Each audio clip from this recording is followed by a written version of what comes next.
पुराने समय की बात है। मेहरगढ़ नाम के एक राज्य पर राजा हरदयाल का राज हुआ करता था। राजा बहुत ही प्रजापालक और न्यायप्रिय था। राजा के दरबार में कई मंत्री थे, जिनमें से उनका युवा मंत्री अमरसेन बहुत ही बुद्धिमान था। मंत्री अमरसेन राजा के राजकाज के कार्य में भी अपनी सलाह दिया करता था। राजा को अपने मंत्री अमरसेन की चतुराई पर बहुत ही गर्व था। मंत्री अमरसेन की बुद्धिमानी और होशियारी के चर्चे दूर दूर के राज्य तक फैला हुआ था।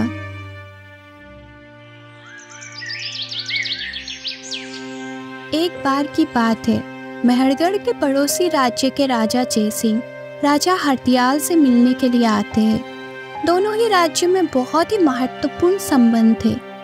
राजा जयसिंह ने राजा हरदयाल से शतरंज खेलने का आग्रह किया। जब दोनों राजा शतरंज खेलने के लिए एक दूसरे के आमने सामने बैठे तो राजा जयसिंह कहने लगे, महाराज, आज तो हार जीत का फैसला जरा तगड़ा होना चाहिए। पर वो किस तरह से महाराज? देखिए, यदि खेल में मैं जीता तो मुझे आप वही देंगे जो मैं आपसे मांगूंगा। यदि आप जीते तो मैं आपको वही दूंगा जो आप मुझसे मांगेंगे। बोलिए, मंजूर है? ठीक है, चलिए, मुझे मंजूर है। और फिर दोनों राजा शतरंज खेलने में व्यस्त हो गए। बहुत देर के बाद जब खेल खत्म हुआ तब राजा हरदयाल हार चुके थे। महाराज, आज तो आप मुझसे हार गए। तो क्या हुआ? एक राजा किसी ऐसे वैसे से नहीं, बल्कि एक दूसरे राजा से ही तो हारा है। तो शर्त के मुताबिक अब मैं आपसे कुछ मांगने का हकदार हो गया हूं। हाँ, तो कहिए महाराज जयसिंह, आपको मुझसे क्या चाहिए? महाराज, मुझे आपका मंत्री अमरसेन चाहिए। ये सुनकर राजा हरदयाल चौंक गए और कहने लगे, अब क्या मतलब? ये आप मुझसे क्या मांग रहे हैं? महाराज, आपने बिल्कुल ठीक सुना। आपका मंत्री किसी के लिए भी एक बहुत ही अच्छा तोहफा सिद्ध हो सकता है। मैं आपसे वही तोहफा लेना चाहता हूं। महाराज जयसिंह, मैं अभी भी आपकी बात का मतलब नहीं समझ रहा हूं। जरा खुलकर बताइए, आप क्या कहना चाहते हैं? तो सुनिए महाराज हरदयाल, मैं आपके मंत्री अमरसेन को अपने साथ अपने राज्य में ले जाना चाहता हूं। क्या? वो किस लिए महाराज? मैं उसे अपने राज्य का मंत्री बनाऊंगा और अमरसेन नाम के इस हीरे को अपने दरबार में सुशोभित करूंगा। महाराज जयसिंह, आज से पहले तो कभी ऐसा नहीं हुआ कि कोई राजा अपने मंत्री को किसी दूसरे राजा को दे दे। परंतु क्योंकि हमने आपसे इस बात का वादा किया था कि हारने पर मैं आपकी मुंह मांगी चीज दूंगा, इसलिए ना चाहते हुए भी मुझे अपने मंत्री अमरसेन को आपके साथ आपके राज्य भेजना होगा। राजा हरदयाल, मुझे आपसे इसी बात की उम्मीद थी।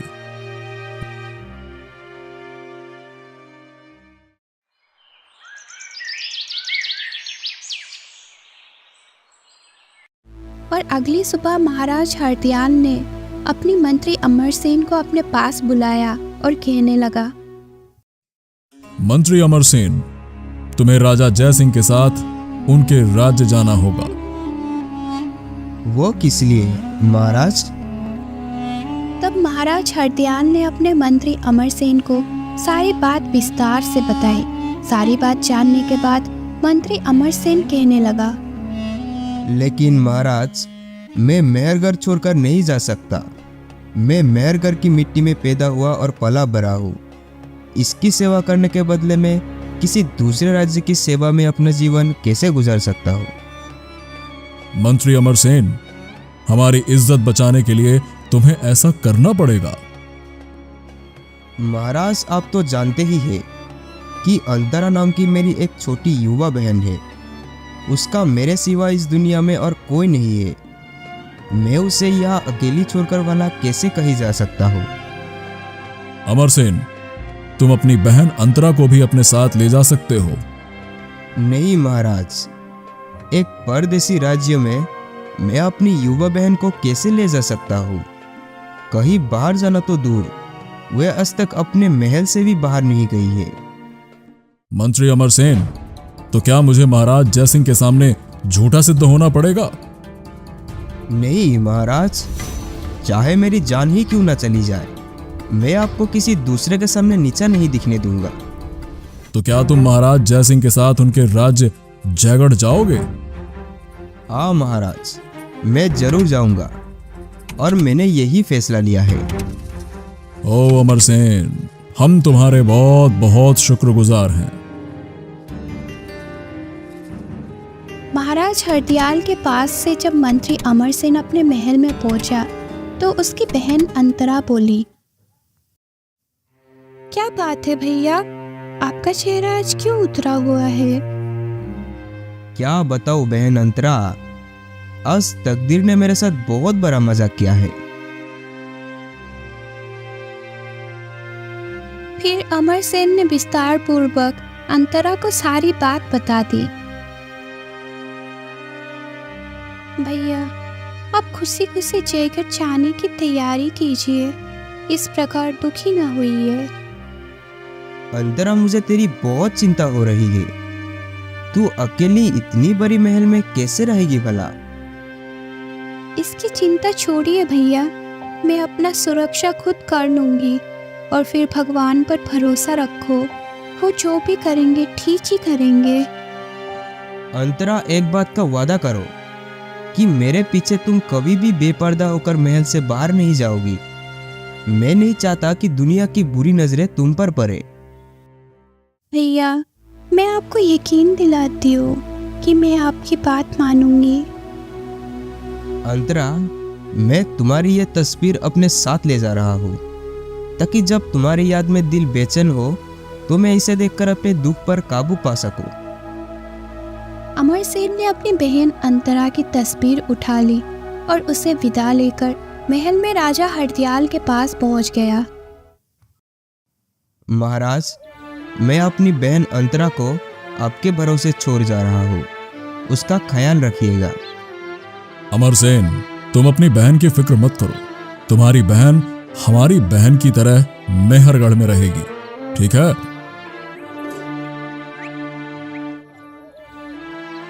फिर राजा जयसिंह के साथ अमरसेन मेहरगढ़ से रवाना हो गया।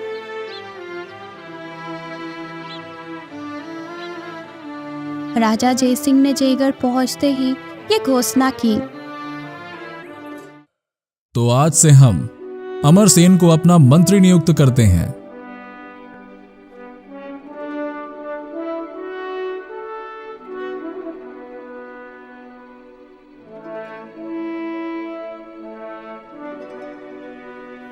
महाराज को ये क्या सूझी? किसी दूसरे राज्य के मंत्री को अपने राज्य का मंत्री बना दिया, ये ठीक नहीं हुआ। जयगढ़ राज्य के अन्य ऊंचे अहदेदार अमरसेन की बढ़ती साख को देखकर उसके विरुद्ध गुप्त मंत्रणा करने लगे। पहले तो महाराज हम सबसे सलाह लेकर ही कोई काम करते थे, पर अब तो हमें एक और दरकिनारा करके हर बात में अमरसेन से ही सलाह लेनी शुरू कर दी है। यह हमारा सरासर अपमान है। कैसे अमरसेन को महाराज के सम्मुख नीचा दिखाया जाए? अमरसेन को नीचा दिखाने के लिए हमें छिपकर उसकी गतिविधियों पर नजर रखनी होगी।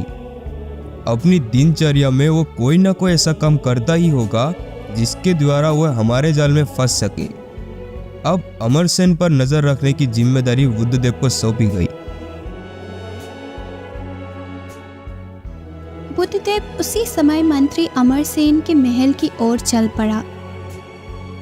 जब वो अमरसेन के महल में पहुंचा तो वो देखता है कि अमरसेन किसी की तस्वीर को हाथों में उठाया हुआ है। वो सोचने लगा, ये युवती कौन हो सकती है? अमरसेन अपनी बहन की तस्वीर देखकर उसे याद करके रो रहा था। अरे ये क्या, अमरसेन तस्वीर को देखकर रो रहा है?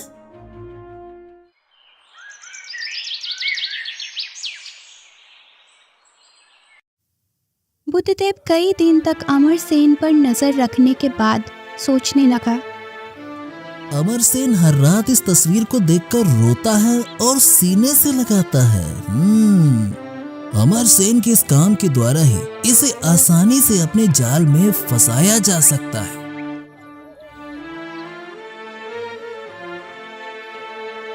अगले दिन बुद्धदेव राजा जयसिंह के पास पहुंचा और कहने लगा, महाराज की जय हो।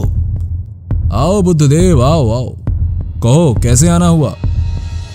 महाराज, आपने जिस व्यक्ति को मंत्री के पद पर नियुक्त किया है वो उस पद के बिल्कुल अयोग्य है। बुद्धदेव, ये क्या कह रहे हो तुम? महाराज, मैंने स्वयं हर रात को मंत्री अमरसेन की जासूसी की है। अमरसेन एक युवती की तस्वीर को अपने सीने से लगाता है और तस्वीर को देखकर घंटों रोता रहता है। अच्छा, लेकिन जिस तस्वीर को देखकर अमरसेन रोता है, आखिर वो किस युवती की तस्वीर है? महाराज, वो तस्वीर है मेहरगढ़ की प्रसिद्ध वैश्या हुसन बानो की। क्या? हाँ महाराज, अब आप ही बताइए, जब राज्य का मंत्री इतना चरित्रहीन होगा तो वो उस राज्य का क्या भला करेगा? हमें तो अमरसेन ने कभी इस विषय में नहीं बताया। महाराज, उसने नहीं बताया तो आप आज ही उससे इस विषय में पूछताछ कीजिए। तुम ठीक कह रहे हो बुद्धदेव, हम अभी उसके पास जाकर उससे इस विषय में पूछताछ करते हैं। महाराज, आप कहें तो मैं भी आपके साथ चलता हूं। ठीक है, चलो। जब वो दोनों अमरसेन के महल में पहुंचा तो बुद्धदेव कहने लगा, देख लीजिए महाराज, अपनी आंखों से देख लीजिए। महाराज ने देखा कि अमरसेन सचमुच ही किसी युवती की तस्वीर को सीने से लगा रहा है और उसे याद करके रो रहा है। महाराज ने जैसे ही कक्ष में प्रवेश किया कि अमरसेन बोला, महाराज, आप? मंत्री अमरसेन, हमें देखकर जिस युवती की तस्वीर को आपने पीछे छिपा लिया है, कौन है वो? महाराज, ये मेरी इकलौती छोटी बहन अंतरा की तस्वीर है। मैं इसे मेहरगढ़ में अकेला ही छोड़ आया हूँ। महाराज, मंत्री अमर साफ झूठ बोल रहा है। वैश्या हुसन बानो की तस्वीर को अपनी बहन की तस्वीर बता रहा है। ये तुम क्या कह रहे हो बुद्धदेव? मेरी बहन को वैश्या हुसन बानो क्यों बता रहे हो? महाराज, मैं हुसन बानो को इसलिए पहचानता हूँ क्योंकि मैं जब भी मेहरगढ़ जाता हूँ तो हुसन बानो के कोठे पर उसका गाना सुनने अवश्य जाता हूँ। ओह, तब तो तुम हुसन बानो के तस्वीर को पहचानने में कोई भूल नहीं कर सकते। महाराज, ये झूठ बोल रहा है। तुम चुप रहो अमरसेन, हमने तुम्हारी अकलमंदी पर मोहित होकर तुम्हें अपने राज्य में लाया। ऐसा करके लगता है हमने बहुत बड़ी भूल की थी। तुम्हें महलों में नहीं बल्कि जेल की सलाखों के पीछे होना चाहिए। महाराज, आप मेरी बात तो सुनिए। ये तस्वीर वास्तव में ही मेरी बहन अंतरा की है। अमरसेन, बहुत हो चुका। अब बहन जैसे पवित्र रिश्ते को बदनाम ना करो। फिर महाराज ने अमरसेन को कारागार में डालने का आदेश दे दिया। सैनिकों ने अमरसेन को ले जाकर कारागार में बंद कर दिया। बुद्धदेव ने झूठ बोलकर मुझे इस मुसीबत में क्यों फंसाया, कुछ समझ नहीं आ रहा है।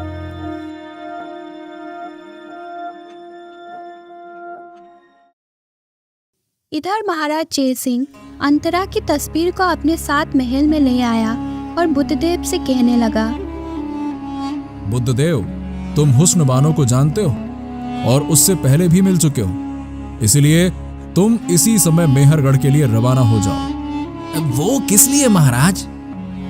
तुम्हें वहां से हुस्न बानो को अपने साथ लेकर आना है। हम हुस्न बानो को अपनी रानी बनाना चाहते हैं। क्या आप क्या कह रहे हैं महाराज? एक वैश्या से आप विवाह करेंगे? बुद्धदेव, हुस्न बानो है ही इतनी सुंदर कि हमारा दिल तो उन पर आ गया है। अब हमें हुस्नबानो किसी भी हालत में चाहिए।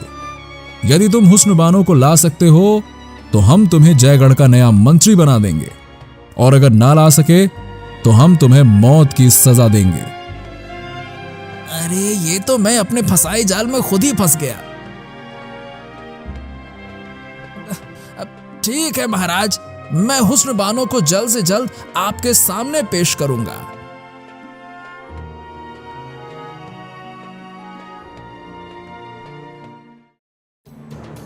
इधर जेल का उच्च अधिकारी लेखपाल कहने लगा, मंत्री अमरसेन जी, महाराज को ये क्या सूझी कि आप जैसे हुनर आदमी को उन्होंने जेल में डलवा दिया?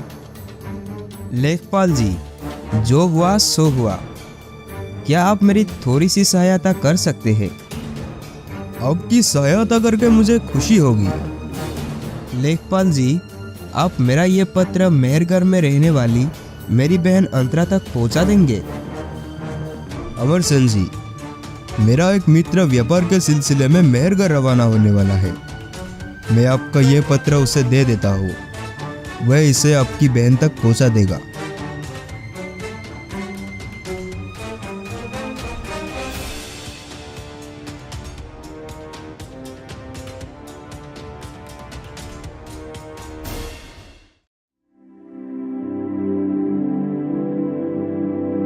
लेखपाल ने आप अपने मित्र को वो पत्र देते हुए सारी बात बता दी तो उसका व्यापारी मित्र बोला, ठीक है मित्र लेखपाल, मैं ये पत्र मेहरगढ़ में अंतरा तक पहुंचा दूंगा। अब मैं चलता हूँ। दूसरी ओर मेहरगढ़ की ओर जाता हुआ बुद्धदेव बार बार स्वयं को कोस रहा था। अरे मैंने क्यों अमरसेन को नीचा दिखाने की सोची थी। अब क्या होगा, हुस्नबानो नाम की किसी युवती को तो मैं जानता ही नहीं, फिर उसे कहां से खोज कर लाऊंगा। वो हो ना हो अमरसेन ठीक ही कह रहा होगा, तस्वीर वाली युवती उसकी बहन अंतरा ही होगी। मैं मेहरगढ़ में जाकर अंतरा के पास ही जाता हूं और उसे किसी तरह बहला फुसला कर जयगढ़ ले आता हूं।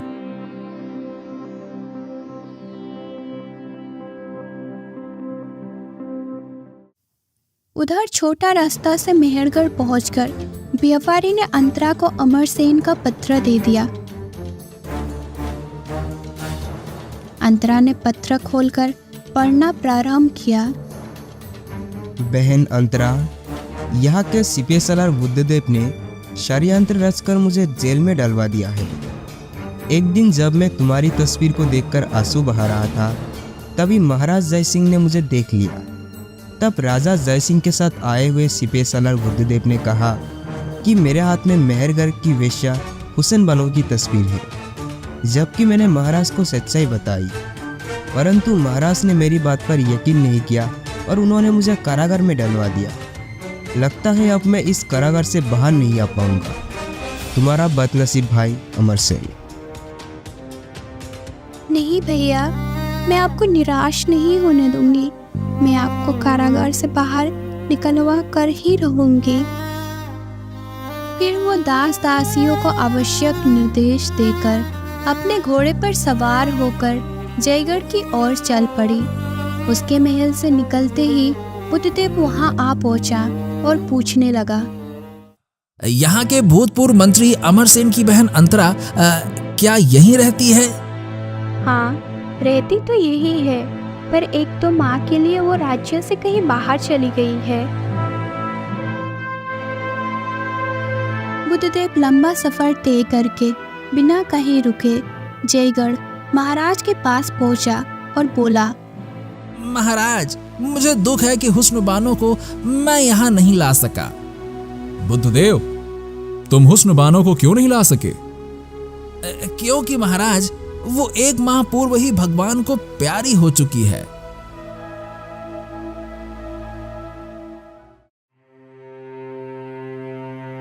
इधर दरबार में पहुंचकर नकाबपोश युवती अंतरा कहती है, दुहाई है महाराज, मेरा न्याय कीजिए। युवती, तुम कौन हो? तुम्हारी क्या समस्या है? महाराज, आपके राज्य के सीपे सलार बुद्धदेव ने मेरे साथ धोखा किया है। पहले उसने मेरे साथ प्रेम का नाटक किया, फिर अवसर पाते ही वो मेरा सारा माल गहना लेकर रफू चक्कर हो गया। बुद्धदेव को दरबार में पेश किया जाए। कुछ देर बाद ही बुद्धदेव दरबार में था। बुद्धदेव, इस युवती ने तुम्हारे खिलाफ एक संगीन आरोप लगाया है। बुद्धदेव को जब अंतरा द्वारा लगाए गए आरोप के बारे में पता चला तो वो कहने लगा, महाराज, ये औरत झूठ बोल रही है, मैं तो इसको जानता तक नहीं हूँ। बुद्धदेव, यदि तुम सच कह रहे हो तो तुमने महाराज को ये कैसे कहा कि तुम मुझे नहीं जानते हो? याद करो, तुमने महाराज को कभी मेहरगढ़ की वेश्या हुस्न बानो के बारे में बताया था। मैं वही हुस्न बानो हूँ। ऐसा कहते ही अंतरा ने चेहरे पर से पर्दा हटा दिया।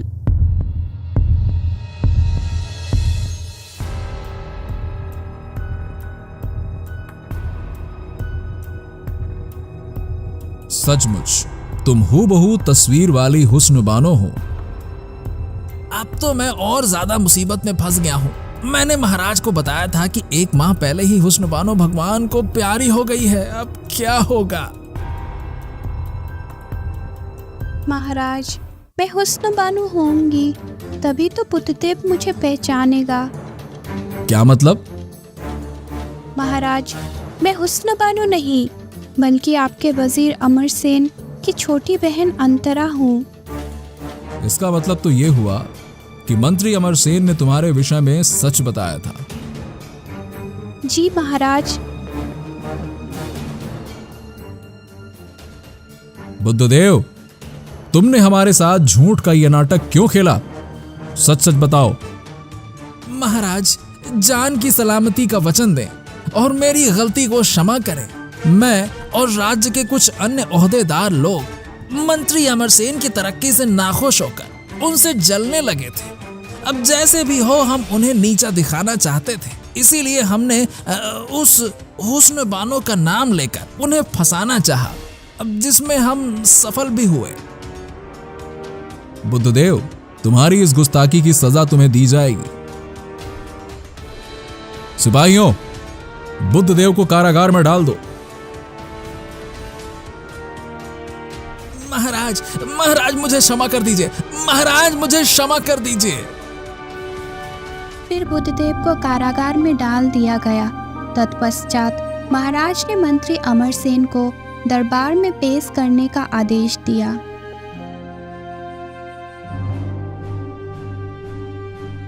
अमरसेन, हम आपसे अपनी गलती के लिए माफी मांगते हैं। हमने बुद्धदेव के बहकावे में आकर तुम पर बहुत जुल्म ढाए।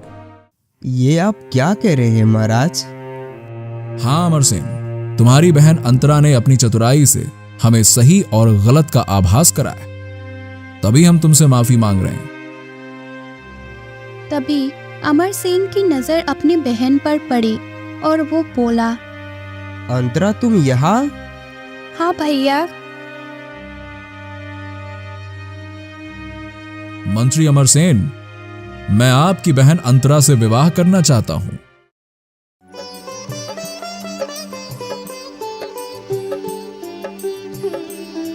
महाराज, मुझे यह रिश्ता मंजूर है।